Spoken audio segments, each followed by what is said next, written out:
দিনটা ছিল 25শে বৈশাখ, রবীন্দ্রনাথের জন্মদিবস ছিল। সকালে জন্মদিবস পালন করেছি, তোমাদের সাথে শেয়ার করেছি। আর সন্ধেবেলা ছিল একটা বার্থডে সেলিব্রেশন পার্টি। তো সন্ধেবেলায় আমরা আসাতেই দেখলাম বাইরেই একটা স্টার্টারের ভালো একটা আয়োজন করা ছিল। এখানে তন্দুরি চিকেন, পনির চিকেন, মানে পনির তন্দুরি করে দেওয়া হচ্ছিল স্ন্যাক্স হিসাবে। এদিকে অনেক রকমের ড্রিঙ্কসের ব্যবস্থা ছিল। আর ভিতরে আমার বন্ধুবান্ধবদের সঙ্গে আড্ডা চলছিল ফুল দমে। সকলে এসে গেছে, সকলকে দেখিয়ে দিলাম একটু। আর চলো এবার যাওয়া যাক কিভাবে বার্থডে স্টেজটাকে সাজিয়েছে। বার্থডে স্টেজ খুব সুন্দর হয়েছে, কিন্তু দুর্ভাগ্যবশত আমরাই সেলফি বা ছবি তুলে বেড়াচ্ছি। বার্থডে গার্ল এতটাই ছোট, সে ঘুমিয়ে পড়েছে, তাকে আর দেখাতে পারিনি তোমাদের সাথে।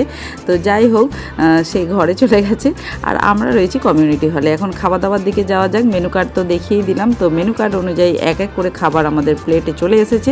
তো প্রথমেই ছিল ডিমের ডেভিল, তার সঙ্গে স্যালাড, তার সঙ্গে কাসুন্দি, আর তার সাথে ছিল হচ্ছে তোমার নান ছিল ছোট ছোট, আর তাতে ছিল তোমার হচ্ছে কি বলে তরকা।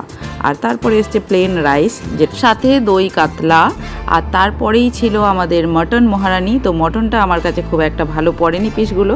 যাই হোক, খাওয়া দাওয়াটা দারুণ হলো। আর সঙ্গে ছিল হচ্ছে ফ্রুট চাটনি, রসগোল্লা, আর হচ্ছে আইসক্রিম, আর সন্দেশও ছিল। আমি সেগুলো কিছুই নিইনি, আইসক্রিম নিয়ে। আর সাথে অবশ্যই পান মশলা ছিল, সেটা নিয়ে। আজকের মতো এটুকুই। গুড নাইট, ভালো থেকো, সুস্থ থেকো, দেখা হচ্ছে। এখানে মেনু কার্ড ছাপিয়ে দিয়েছে।